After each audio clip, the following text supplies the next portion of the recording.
हाँ जी नमस्कार, आप समूह का बहुत बहुत स्वागत है आपके अपने वैभव क्लासेस के इस YouTube परिवार पर। पिछले क्लास में हम लोगों ने देखा था जो हमारे क्लास 9th भारतीय भवन जीव विज्ञान के अध्याय 3 जो हम लोगों का है जीवों में विविधता, है ना। जो हमारे आसपास जितने भी सारे पेड़ पौधे और जीव जंतु हैं उनमें पाए जाने वाली जो वैरायटी हैं, अलग अलग प्रकार के जो जीव हैं उसको क्या कहते हैं हम लोग, विविधता कहते हैं। तो हम लोगों ने देखा था सजीव के गुण लक्षण, विविधता क्या होता है, और हम लोगों ने देखा था कि कैसे एक दूसरे जीवों से गुण लक्षण के आधार पर हम लोग जीवों को वर्गीकृत करते हैं। तो आज की इस क्लास में हम लोग देखेंगे वर्गीकरण क्यों किया जाता है, वर्गीकरण कैसे किया जाता है, और टैक्सोनॉमी के साथ साथ हम लोग महत्वपूर्ण बिंदुओं पर विचार करेंगे। तो चलिए सीखते हैं वर्गीकरण क्यों, यानी क्लासिफिकेशंस क्यों करते हैं। तो क्लासिफिकेशंस हम लोग इसलिए करते हैं ताकि कम समय में हम लोग क्या कर सके, जीवों के बारे में जान सके और छूटे भी नहीं। जैसे मान लीजिए क्या हम लोग करते हैं, पूरे पृथ्वी को पर जितने सारे जीव जंतु हैं, पेड़ पौधे हैं, उनको हम लोग एक अलग ग्रुप्स में रखते हैं, क्योंकि हमारी पृथ्वी पर इतने सारे जीव हैं कि एक एक करके अध्ययन नहीं कर सकते हैं, और अगर करेंगे भी तो फिर कहीं ना कहीं छूट जाएगा या ज़्यादा समय लगेगा। तो इसके लिए हम लोग क्या करते हैं, जीवों में पाए जाने वाले गुण लक्षण के आधार पर कि किस जीव में कौन से लक्षण समान हैं, असमान हैं, यानी उनमें पाए जाने वाले जीवों में पाए जाने वाले समानता के आधार पर और विषमता के आधार पर जीवों का हम लोग वर्गीकरण करते हैं, ताकि हम लोग कम समय में क्या कर सके, उन सारे जीवों का अध्ययन कर सके। अब देखिए कैसे करते हैं। तो जीवों में जो गुण एक जैसा वाला होता है उसको एक ग्रुप्स में शिफ्ट करते हैं, है ना। जैसे कि हमारे पास मछलियां हैं, यानी कि जलीय जीव में रहने वाले, तो सबका गुण लगभग एक जैसा होगा, कहीं ना कहीं वो बहुत ज़्यादा मिलते जुलते होंगे, है ना।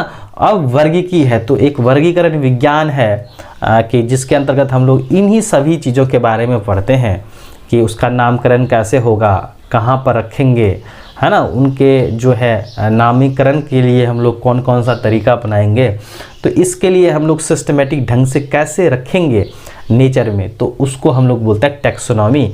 कुल मिलाकर के वर्गीकी विज्ञान जीव विज्ञान की एक ऐसी शाखा है जिसमें हम लोग जीवों को कहाँ सुव्यवस्थित करेंगे, सिस्टमेटिकली कहाँ रखेंगे, उसका नामकरण और उनके जो सिद्धांत होंगे, इन सभी के बारे में हम लोग पढ़ते हैं टैक्सोनॉमी में, यानी वर्गीकी में, यानी वर्गीकरण विज्ञान भी आप कह सकते हैं।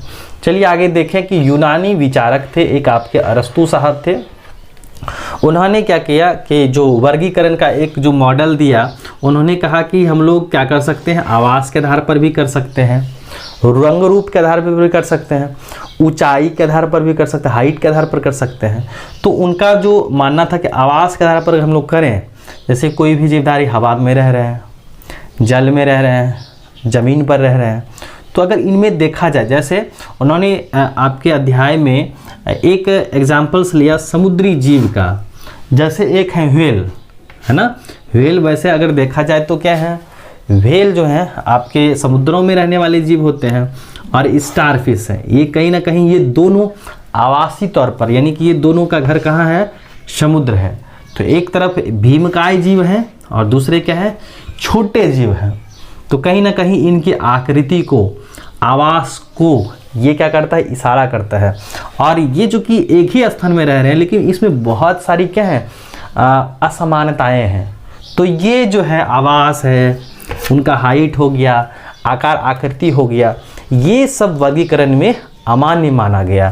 फिर आए आपके कैरोलस लीनियस साहब, और कैरोलस लीनियस साहब जो थे उनका जन्म 1707 ईस्वी में हुआ था और इनकी मृत्यु 1778 ईस्वी में हुई थी। यानी कि इन्होंने अपने कुल जीवन का कम ही समय जिया, लेकिन इन्होंने विज्ञान के क्षेत्रों में, जीव विज्ञान के क्षेत्रों में इन्होंने अपना एक बहुमूल्य योगदान दिया। और इन्हीं वजह से, क्योंकि वर्गीकरण में इसका अपना एक महत्व रहा है, इसके लिए इसको हम लोग फादर ऑफ टैक्सोनॉमी के नाम से भी सम्मानित करते हैं। यानी कि जो वर्गीकी का पिता है या वर्गीकरण का जो फादर्स हैं यानी फादर ऑफ टैक्सोनॉमी कौन कहलाते हैं? कैरोलस लिनियस कहलाते हैं। तो ध्यान में रखना है आपको, फादर ऑफ टैक्सोनॉमी कौन है? कैरोलस लिनियस है। अब इन्होंने क्या किया कि सबसे पहले वर्गीकरण का जो स्तर था, इकाई था, इन्होंने केवल 4 ही इकाई बताई, जिसमें से आपका क्या है? फाइलम है, जिसको हम लोग संघ कहते हैं। दूसरा क्लास है, इसको हम लोग वर्ग कहते हैं।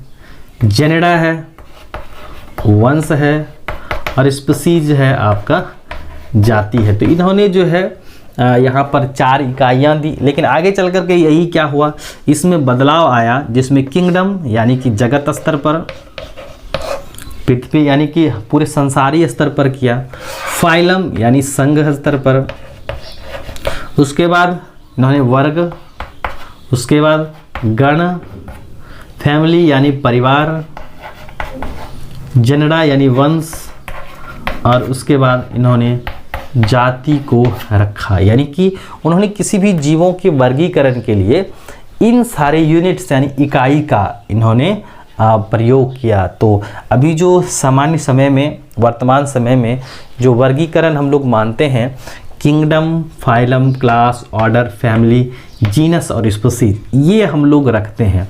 और इसको हम लोग क्या करते हैं? एक क्रम से, या तो घटते क्रम में या तो बढ़ते क्रम, यानी असेंडिंग और डिसेंडिंग ऑर्डर्स में इसको हम लोग अरेंज करते हैं। और ये जो है सीक्वेंसली हम लोग का कहलाता है संसर्गवर्गिकी कहलाता है। यानी कि यहाँ पर हम लोग जीवों को क्या करते हैं?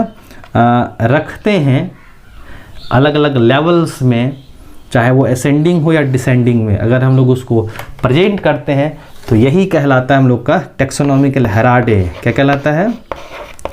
टैक्सोनॉमिकल हेराडे, हेराडे। ठीक है, तो ये क्या है? आपका संसर्गवर्गिकी है, जिसमें आपको याद रखने हैं। सबसे पहले जो है जगत है, जगत में 2 बातें हैं, आपका क्या है? पादप जगत और जंतु जगत है। फिर फाइलम है, संघ, ये हम लोग एनिमल्स में इस्तेमाल करते हैं, लेकिन जब पौधा कहते हैं तो उसमें क्या इस्तेमाल किया जाता है? डिवीजन इस्तेमाल किया जाता है। ठीक है, तो पौधों के लिए हम लोग क्या इस्तेमाल करते हैं? डिवीजन। ध्यान रखना है, किंगडम के बाद डिवीजन, फाइलम हम लोग नहीं कहते हैं। तो kingdom, phylum, class, order, family, genus, species. अगर यहाँ पर देखा जाए तो सबसे बड़े आपके क्या है? किंगडम है। इसको बोलते हैं हम लोग हायर लेवल। क्या कहते हैं? उच्च स्तर, हायर लेवल ऑफ क्लासिफिकेशन। किसको? जगत को। और ये जो है आपकी स्पीसीज हैं, इसको हम लोग क्या बोलते हैं? Lower level. क्या बोलते हैं? यानी इकाई कह सकते हैं। वर्गीकरण की इकाई स्पीसीज हो गई, और हायर लेवल जो है वो क्या है?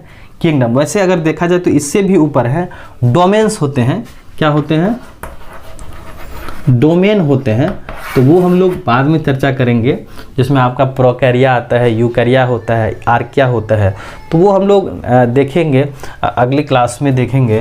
फिलहाल के लिए हम लोग यहाँ पर जीवों को वर्गीकृत कर रहे हैं, kingdom, phylum, class, order, family, genus, species, जिनमें से आपको ध्यान रखना है वर्गीकरण की सबसे उच्चतम इकाई है किंगडम है, और निम्नतम इकाई क्या होती है?